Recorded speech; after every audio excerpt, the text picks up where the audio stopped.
Hello and happy Halloween. I hope you're having an enjoyable festive holiday if you celebrate it. So we have lots going on this month. I have to take my flash thing off because it's scratching my eyelashes. We have quite a few fun topics today. OCD Awareness Week, which I believe was a few weeks ago. We have Disability Employment Awareness Month, Stress Awareness Week, and more. So it is Halloween. I did want to talk about a little bit more of a serious topic. This is the holiday that we have a lot of stigma happening. What is stigma? That's when we portray something that portrays an attitude or an idea that is not always positive, sometimes derogatory or negative towards a group of people or a situation. So we have sometimes individuals that will dress in a certain manner, decorate in a certain manner, or host a haunted house with a certain theme. And some of these ideas and ways that we dress or decorate can be harmful to individuals that are living the life of a person with a mental health condition or have family members or friends with mental health conditions. And some of these ideas can include portraying a person in a mental health institution. So the costumes that have a straitjacket, or decorating and portraying ways that people die by suicide, or the haunted house themes of the haunted insane asylum type things. These ideas can be incredibly harmful because it can continue the idea that these are ways that these situations or institutions work, and it can be harmful to those that actually need to utilize some of those services. So, if you want more information about stigma and Halloween and how we should better portray some of these ideas, or just not at all, go to our podcast and learn a little bit more about that. Bree was interviewed by Courtney, and there's a topic about that. Courtney also posted some things out on social media about the idea of Halloween and the stigmatic ideas. So, I want to share a little bit more of the upcoming events that we have. So outside of everything that we have going on, we have, outside of all the ongoing things that we have going on, like our support groups for individuals that are ongoing. If you or someone you know could benefit from a support group, come and join us. The links are going to be below in this chat on our events page. But we also have Family and Friends happening this Saturday. It is for individuals that have family members or friends living with a mental health condition. We also have an upcoming QPR training. For more information on that, visit our News at 2 broadcast 2 times ago. We kind of walked through what QPR stands for, but that's coming up on November 8th. And then we have a NAMI provider training, and that is for individuals that work with people living with a mental health condition, so those that provide services, in how to work a little bit better with the family dynamics, how to consider some of these other perspectives, and build some empathy for the individual that is living with a mental health condition. Next up, we have WRAP also coming up in November. And I'm not going to spend a lot of time on that because Sherry's going to talk about it. If you are interested in ways in getting involved with our organization in a volunteer capacity, we host Chip-in Days periodically. We have one coming up on Tuesday, November 14th. And this one, we will probably be prepping for our open house. And so we do have a fun themed open house this year that Courtney's going to talk a little bit more about. And if you didn't go to the Afterburn to enter into our raffle, come to the open house, enter into this raffle because we have an iPad that we are giving away as part of that raffle. And we will be raffling that off at the end of this month at our night out with NAMI. It's our family themed night out, so those under the age of 18 are welcome to join us. Last but not least, where'd our thing go? Last but not least, I want to thank everybody that attended our Afterburn event this year. Was awesome. We had a wonderful chili cook-off. You see some chili judges here in the corner. Amanda Kern is our executive director of the Alcohol, Drug, and Mental Health Services Board. She was dressed as one of the Inside Out characters, Anger. And then we have our state representative, Haraz Ghaffari, was our other celebrity judge.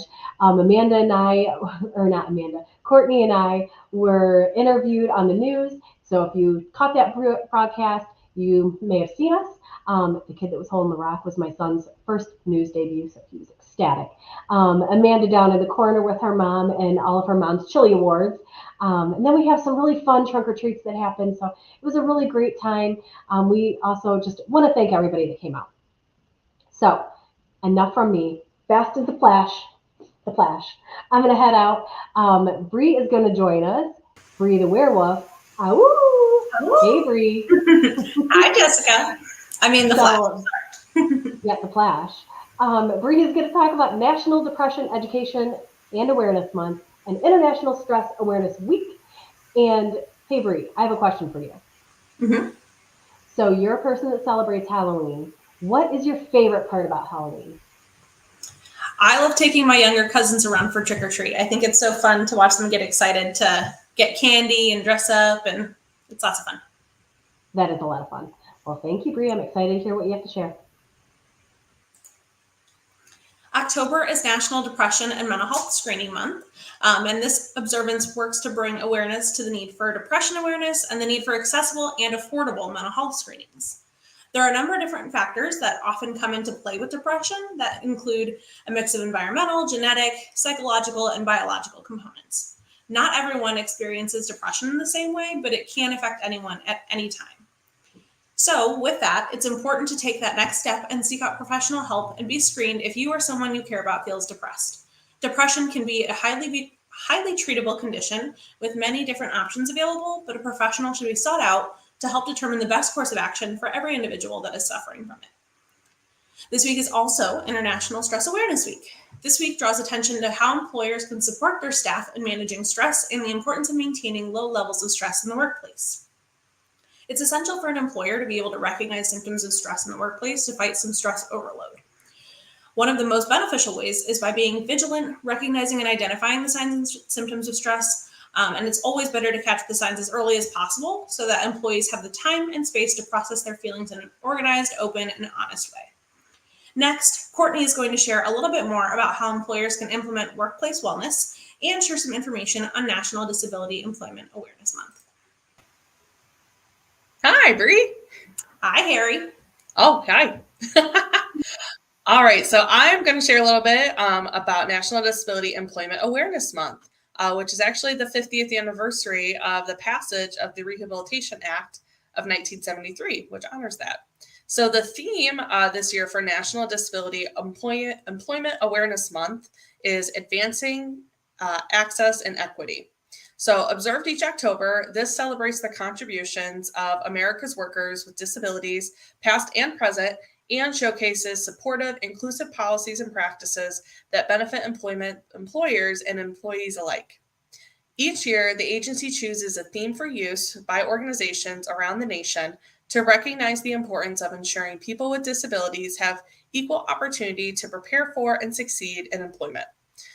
This will also be an opportunity to celebrate the passage of the Rehabilitation Act a half century ago and its importance in prohibiting discrimination based on disability in employment by federal agencies, federal contractors, and recipients of federal funds, and in the delivery of federally funded programs and activities. National Disability Employment Awareness Month reminds us of the valued contributions people with disabilities make in our nation's workplaces. And the 50th anniversary of the Rehabilitation Act of 1973 marks a major milestone in our nation's ongoing quest to advance access and equity for all Americans, said Assistant Secretary for Disability Employment Policy, Taryn M. Williams. These laws continue to be vital tools used to advance access and equity for workers from historically underserved communities and meet the goals in the department's Equity Action Plan. Recognizing the importance of ensuring all people have equal opportunity to contribute their skills and talents is by creating a work culture where all individuals can feel safe and feel valued. So one way to create a more inclusive culture can be through NAMI Wood County's Stigma-Free Company initiative. The goal of Stigma-Free Company is to strengthen relationships with local companies in Wood County and give them important mental health resources and education to help promote a more accepting, supportive, and productive work environment. This goal can be accomplished through different mental health trainings that we can provide, printed materials promoting non-stigmatizing language that we can create, and assistance with policy updates, and more. NAMI Wood County Stigma-Free Company is individualized to meet your organization's needs. So we take into consideration your company's work culture, the demographics of the employees, and previous understanding of mental health information. If you want to learn more about this initiative, you can visit the link in the comments and sign up if your company wants to become stigma-free. And also, as you can see, I am dressed up as Harry Potter this year. So I wanted to take a moment and promote our upcoming NAMI Family Night Out. That is happening on Tuesday, November 28th.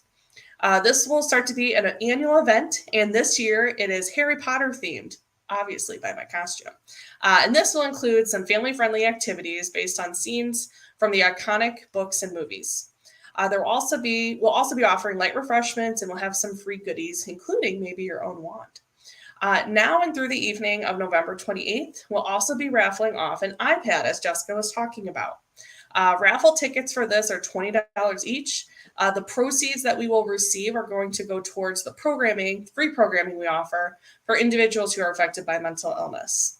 And we'll be raffling off that iPad this evening on November 28th, so don't be afraid to attend. Lastly, we'll be observing Giving Tuesday. This is an International Day of Giving held each year on the Tuesday after Thanksgiving. So if you're looking to make a monetary contribution, please consider donating toward our Giving Tuesday fund. So if you want to learn more about our NAMI Family Night Out, our iPad raffle, or Giving Tuesday, visit the link in the comments below. And that's all for me. I'm done embarrassing myself. Back to you, Jessica. Hey, I'm going fishing, but I've got my wand ready. It's a little chewed on, but that's okay. It's just used gently. So I'm ready for our night out event. Yes, we're all ready here at the office. I have my broken glasses here, chewed on wand. We're ready to go. Hey, we could swap. I'll take the broken glasses and the chewed on wand, and it'll be like, my kids have been here. Great, I love it. So, Courtney, what is your favorite part about Halloween, though? Oh, my favorite part. I'm a big fan of Reese pumpkins, and I feel like this time of year really brings out the Reese pumpkins. So, did you know they make Reese bats now? Stop! No. I bought a whole bag of little Reese bats, and they're a little smaller than the regular Reese pumpkins. But there's Reese bats and Reese pumpkins in like the smaller size. Wow, I'm gonna have quite the spooky time this evening with all my Reese's. Thank you, Courtney. Thank you. So next up, we have Krista. She is going to talk a little bit more about OCD Awareness Week, which, again, I believe was a few weeks ago.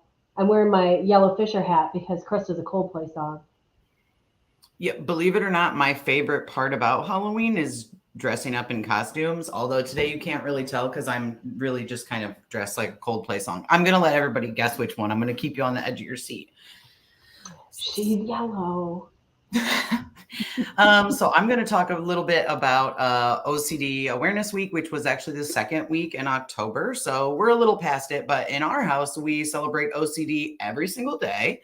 And the International OCD Foundation wants to separate some myths versus reality surrounding OCD. So I'm going to go over some of those right now.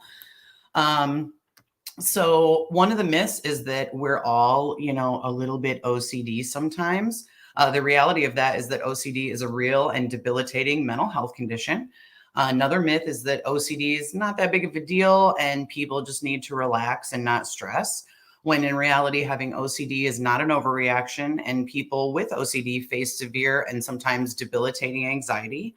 Another myth is that OCD is just about hand washing, cleaning, organizing, and being tidy. And as much as I wish that was true in my house, the reality is that people with OCD can have obsessions and compulsions related to a wide variety of things.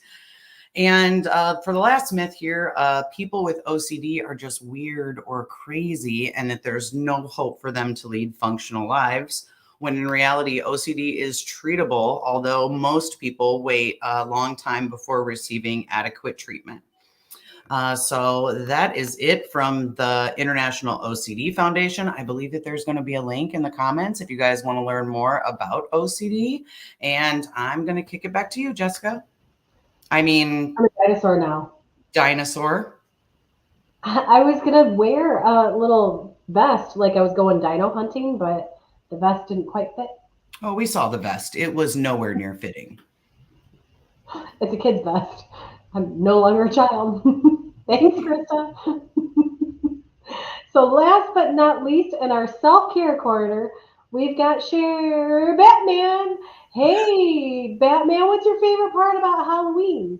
I like looking at the little costumes that kids have and watching horror movies.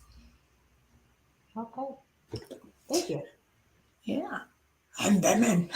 Can't do that very well. But anyway, I wanted to share a little bit about a wrap worksheet that we are offering on November 16th and 17th here at the NAMI office from 10 a.m. to 4 p.m. Bam.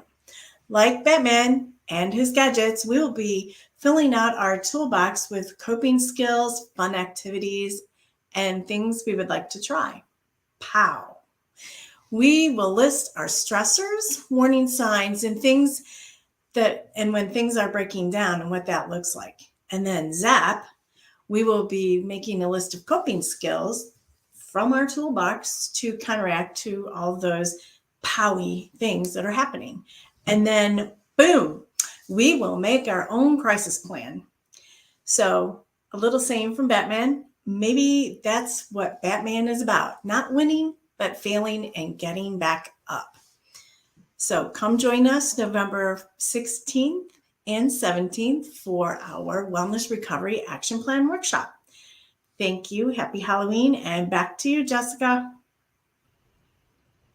I am Cat in the Hat now. Dr. Seuss's Cat in the Hat. Yeah, just Cat in the Hat.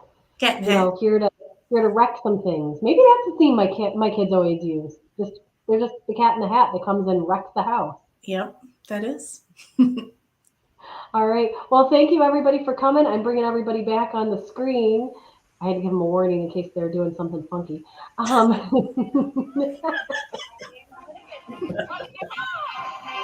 Bye, everybody.